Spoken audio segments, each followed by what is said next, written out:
Halo Sobat Merdeka, ketemu lagi di podcast Kampus Merdeka. Nah, hari ini aku senang banget lagi nih karena kedatangan salah satu narasumber juga yang sangat menginspiratif pastinya ya. Beliau ini seorang praktisi mengajar, dan aku sempat dengar kisi-kisi beliau juga lagi dalam proses mengambil S3. Deg-degan ya ngobrolnya, tapi semoga kayak santai sih. Selamat datang Mbak Bella. Selamat datang, halo. Biasa dipanggilnya Mbak Bella aja. Bella aja, Bella aja. Bella aja. Mbak Bella ini Hmm, seorang praktisi mengajar ya. yes. Boleh ceritain gak sih Hmm, kayak dari kesibukan dulu deh. hmm, hmm. Kesibukannya tuh sekarang tuh lagi ngapain aja sih Mbak? Jadi Oke. sekarang jadi news presenter dan reporter Oke. di LPP TVRI Jakarta. Oke. Tapi emang dari tahun 2015 udah seneng ngajar. Sebenarnya Hmm. lewatnya sharing dulu. Oke. Tapi ternyata lama-kelamaan kok diminta untuk kayak ngisi kuliah tamu, terus kayak Hmm. seminar dan lain-lain. Sampai ke informasi praktisi mengajar. Jadi gabungnya di Oke. batch 2 Di batch 2. gitu. Tapi kalau ngomongin soal ngajar, Hmm, bener-bener nggak ada kepikiran tuh Mbak. Kayak misalkan hmm, mungkin kan dari SD nih kayak udah ada cita-cita angan-angan aja gitu kayak hmm. kalau udah gede pengen jadi guru, pengen jadi Aha. dosen itu tuh bener-bener nggak ada kepikiran atau sempet ada tuh. Sebenarnya kalau spesifik guru atau Mm-mm. spesifik dosen, kayaknya belum ya waktu di Mm-mm. SD. Tapi memang passionnya itu di bidang komunikasi. Kayak Oke. suka apa ya? Bacain sesuatu di depan gitu kan. Jadi Oke. jadi kayak apa ya? Point of interest gitu ya. Jadi kayak dulu tuh waktu kecil memang suka, makanya suka Oke. berorganisasi. Tapi memang belum spesifik yang, oh berarti nanti aku akan menjadi guru atau Hmm. dosen Hmm. belum. Tapi kemudian karena suka berorganisasi, terus kayak kata orang cukup komunikatif itu ya. Iya. Akhirnya membawa ke beberapa forum, lomba, kompetisi, sampai informasi praktisi mengajar dan Iya. lain-lain. Dan ternyata nyaman ya, ternyata berbagi itu bukan mengurangi apapun dari kita, malah bertambah. Jadi kayak Betul. kita semakin sharing apapun, kita ngasih informasi atau pengalaman, ternyata baliknya ke kita itu juga sesuatu yang menurutku nggak sesuatu apa ya, nggak bisa dinilai dengan kuantitas barang. Oh, kalau aku ngasih nambah, tapi kayak ada kepuasan batin gitu ya mungkin ya. Oke. Akhirnya ya lanjut Lanjut. sharing, ngajar kayak gitu. Terus itu kan tadi kesibukan Mbak. Nah, Hmm, aku tuh pengen tarik mundur dulu nih. hmm. Background pendidikan formal Mbak Bella tuh apa sih? Boleh ceritain nggak? Sebenarnya dari keinginan pribadi tuh ya emang mantepnya tuh di dunia komunikasi, sastra, bahasa gitulah. Tapi karena waktu di penjurusan SMA itu hanya ada IPA dan IPS, IPS. akhirnya waktu itu masuknya di IPA. Nah, kemudian waktu di S1 lanjut itu fun fact-nya adalah saya teknik informatika. Oke, teknik informatika. Oke, ya, teknik informatika. Dan kemudian S2-nya itu baru ambil media dan komunikasi di UNER Surabaya. Oke. Jadi sebenarnya kalau kata orang ini Mbak ini selingkuh jurusan ya. Cross ya, cross jurusan Iya, ya. kita juga tetap menggali. Jadi selama S1 4 tahun informatika itu aku juga tetap ikutan lomba, ikut forum pemuda, Hmm. ikut exchange waktu ikut dan ikut beberapa kegiatan ekstra yang intinya kayak melampiaskan lah bidang komunikasi tadi meskipun tidak di bidang formal. Karena Oke. beruntungnya di tahun-tahun 2012-an itu kayak media pembelajaran tuh nggak harus di bangku formal sih Betul, betul, menurutku. betul. Jadi kayak lewat organisasi, lomba itu salah satu media belajar yang powerful bagiku. Tapi emang terlepas tergantung orangnya ya. Ada Iya, orang yang memang sukanya itu belajarnya tuh kayak eksternal banget gitu kan. Tapi betul. ada orang yang pengennya itu lebih deep kayak belajar lewat Teoritis buku. gitu Heeh. ya. Jadi silahkan menemukan gaya belajar yang sesuai dengan Iya, pribadi yang masing-masing. nyamannya ya. Betul.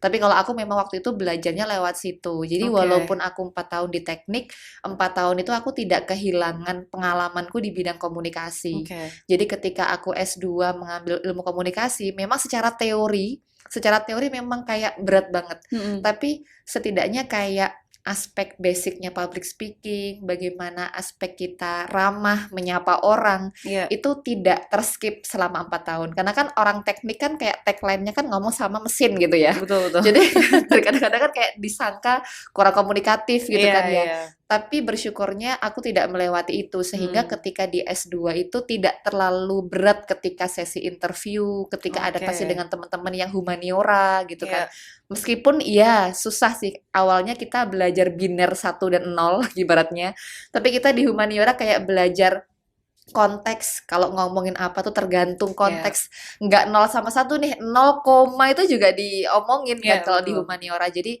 ya itulah sekilas perjalanannya di formal sampai di S2. S2 ya. Mm-mm. Sekarang kita masuk ke praktisi mengajar Oh nih. iya. Boleh ceritain nggak sih gimana Mm. awalnya bisa bisa bisa ibaratnya bisa terlibat nih di program praktisi mengajarnya dari Mm. Kampus Merdeka?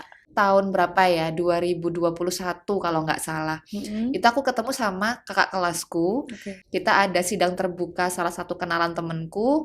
Nah, di situ kemudian ketemu lagi. Terus Hmm. beliau tuh langsung ngomong gini, "Kamu masih ngajar nggak sih sampai sekarang?" Hmm. Kalau ngajar-ngajar public speaking atau seminar, masih sih Mas, gitu Hmm. kan Hmm. ngomong gitu. Kenapa kok kamu nggak ikut ini program praktisi mengajar? Jadi di infonya dari temanku Oh dari itu, teman, heeh. oke. Terus aku nanya lah, itu program kayak gimana sih? Hmm. Sebenarnya tuh sama kayak kamu jadi dosen LB, kan aku dulu dosen LB juga di salah Ya, satu kampus. Nah, ya sama kayak itu, cuman ini database-nya tuh seluruh Indonesia. Jadi kamu hmm. tuh bisa kayak kerjasama atau kolaborasi dengan kampus-kampus Kampus-kampus, se-Indonesia yang betul, memang sesuai sama bidangmu, bidang betul. kepakaranmu gitu kan. Wah, kok asik ya? Maksudnya nggak cuma Hmm. Jawa Timur, karena selama ini kayak banyaknya tuh di Jawa Jawa Timur Timur. aja. Heeh, Hmm. paling mentok di Jakarta lah. Cuman maksudnya kayak lingkupnya siapa tahu lebih besar Iya, lagi. iya. Ikut dan ya udah keterima, lolos Hmm. verifikasi dan ngajar di batch kedua itu dapat 2 kampus, satunya Oke. di Universitas Negeri Jakarta, UNJ ya. di UNJ, di Fakultas Ilmu Pendidikan, yang di kedua itu di Jawa Timur, di STKB PGRI Trenggalek waktu itu. Oke. Tapi itu dalam satu waktu tuh, dua kampus itu. Iya, satu waktu di batch kedua kemarin. Oke. Mm-mm. Dan mata kuliahnya, materinya, Materinya kalau yang di UNJ itu produksi program televisi, kalau yang di STKIP PGRI Trenggalek itu aku ngajar lebih ke kewirausahaan sebenarnya. hmm, Tapi hmm. bukan bagaimana memulai wirausaha ya, tapi lebih ke digital marketing karena backgroundku juga content creator. Jadi Oke. gimana aspek komunikasi itu kita pakai untuk promote usahanya teman-teman mahasiswa kayak I gitu. see. Apa sih yang Mbak Bella dapatkan kayak misalkan insight atau pengalaman setelah mengikuti program praktisi mengajar dari Kampus Merdeka ini? Sebenarnya dulu itu belum juga terbayang ya bagaimana orang yang ibaratnya pengalamannya lebih lapangan, Iya. tapi tiba-tiba masuk ruang akademisi. Dan ternyata itu dibutuhkan. Mm-mm. Karena memang kadang kita yang di lapangan malah kecenderungan itu kayak nggak terlalu teori-teori banget dalam tanda kutip. Hmm. Bukan kita tidak mau belajar, tapi kadang kita itu learning by doing gitu loh. Betul. Nah, ternyata pengalaman itu ketika kita bawa ke ruang kelas, kayak misalkan nih contoh, ternyata persiapan menjadi penyiar itu salah satu aspek pentingnya adalah public speaking. Hmm. Aku nih kalau misalkan ditanya apa aspek terpenting, public speaking penting, tapi juga ada yang lebih penting yaitu mental. Ketika ini kita harus bergelut dengan waktu. Akhirnya itu ternyata nggak hanya public speaking loh. Nah, Hmm. di lapangan ini yang kita bawa ke kelas. Karena kalau aku sharing soal dunia broadcast, khususnya karena bidangku lebih ke news anchor, news presenter ya, Mm-mm.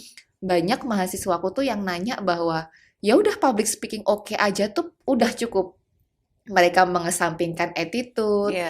terus kayak spirit untuk kerjasama, berempati dengan kru. Kru Iya. ini kan walaupun dia nggak di depan layar, Baik. tapi kan dia yang berperan penting. Jadi sebenarnya aku bersyukur dengan program ini akhirnya wah kita sebagai praktisi, point of view kita tuh sebagai orang lapangan, ternyata di akademisi itu juga dibutuhkan. Butuhkan. Bukan menggantikan ya, bukan kemudian kita menggantikan dosen komunikasi, enggak. Tapi kita melengkapi. Jadi teman-teman praktisi kalau memang pengen berbagi pengalamannya, ya ini salah satu platform yang pas praktisi mengajar. Iya. Itu yang pertama. Nah, yang kedua itu dari secara personal, akhirnya juga karena bertemu dengan mahasiswa yang beragam perspektif ya, yang tak ajar tuh nggak melulu mahasiswa komunikasi loh. Iya. Kalau dulu sebelum praktisi mengajar kan kayak kalaupun ada seminar atau apa kan kebanyakan mahasiswa komunikasi nih, Mm-mm. kayak seminar komunikasi kayak gitu-gitu. Tapi di praktisi mengajar itu yang aku ajar malah orang-orang yang nantinya akan jadi guru. Kayak di UNJ itu dia jurusan PGSD, pokoknya macam-macam Iya. lah. Malah justru yang di STKIP PGRI Trenggalek itu mahasiswa jurusan kewarganegaraan. Terus Oke. mahasiswa pendidikan sastra bahasa Indonesia. Jadi bener-bener beragam banget. Beragam ya. Tapi ternyata semuanya butuh loh ilmu komunikasi. Iya. Jadi ternyata komunikasi itu nggak cuman saya ngomong kalian paham, tapi ternyata dengan background orang yang diajak ngomong berbeda, maka cara kita mengkomunikasikannya pun juga berbeda. Beda, setuju. Nah, ini juga nyambung sama karena aku sejak 2011 itu gabung di komunitas kepemudaan di Oke. Trenggalek sampai sekarang. Peranku tuh kayak semacam jembatan komunikasi gitulah dari teman-teman komunitas ke pemerintahan dan Iya. sebaliknya.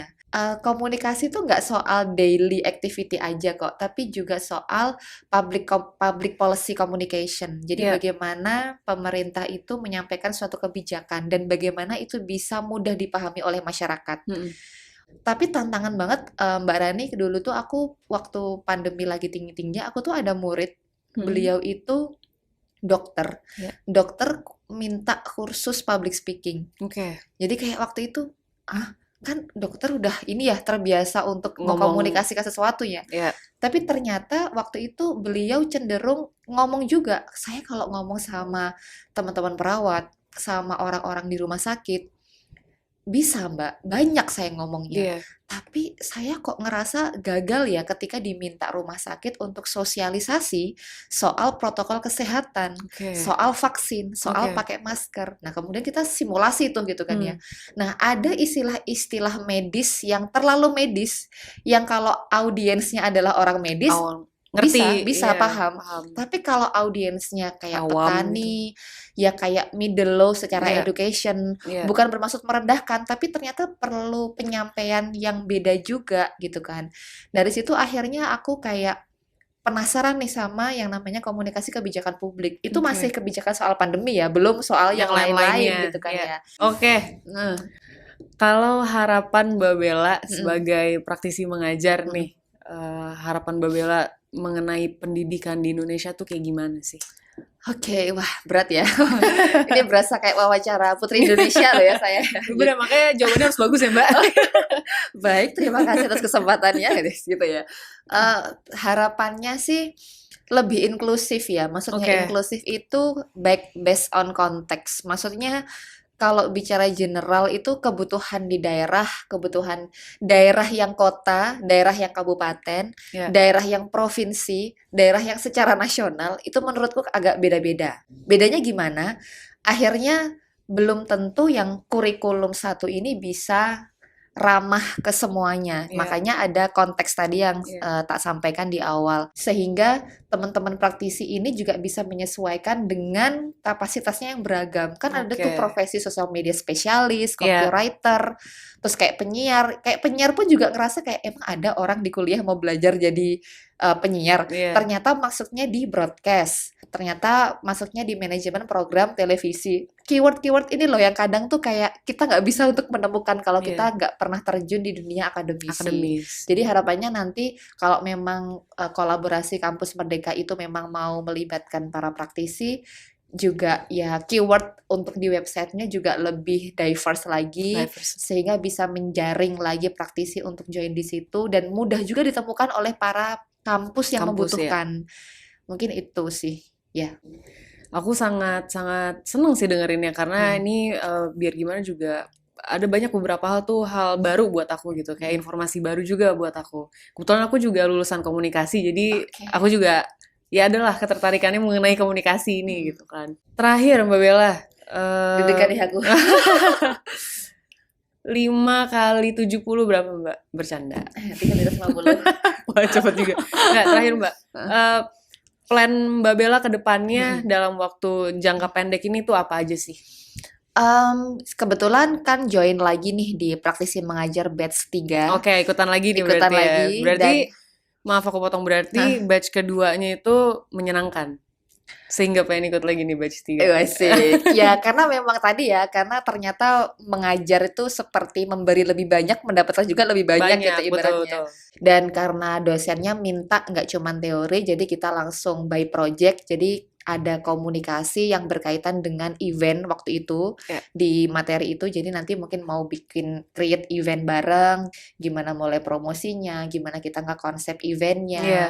gimana kita nge-ads-nya, gimana nentuin ads-nya. Ya itu kayaknya bakalan seru. Terus juga yang aku juga mohon doanya sama teman-teman karena lagi persiapan riset dan beasiswa, Iya. ya nyiapin esai dan lain-lain. Nah, semoga nanti harapannya ketika memang dapat rezekinya untuk lanjut S3, ketika nanti balik lagi di praktisi mengajar atau misalkan jadi dosen sekalipun, kayak kualitasnya yang bisa aku sampaikan ke teman-teman juga bisa lebih baik. Lebih baik. Ya itu aku doain semoga itu lancar juga ya Mbak ya. Amin, terima S3 kasih. loh teman-teman. Seru banget ya, Sobat Merdeka, kita dari tadi udah ngobrol sama Mbak Bella. Pokoknya harapan aku buat Mbak Bella semoga semua yang dikerjakan lancar. Amin, Dan terima kasih. aku juga percaya juga sih dengan yang Mbak Bella bilang, kalau kita semakin banyak berbagi gitu ya, pasti yang kita dapatkan juga banyak juga gitu. Dan pentingnya networking, pentingnya kita berkomunikasi dengan baik. Jadi aku sangat support dengan yang Mbak Bella kerjakan. Terima kasih. Terima kasih juga Oke. udah diundang. Oke Sobat Merdeka, terima kasih banyak udah nonton video ini. Semoga banyak hal baik yang bisa diambil. Dan kalian kalau juga ada ide nih siapa ya narasumber selanjutnya yang diundang di podcast ini juga boleh banget komen aja di bawah. Dan sampai ketemu lagi di podcast selanjutnya. Bye-bye!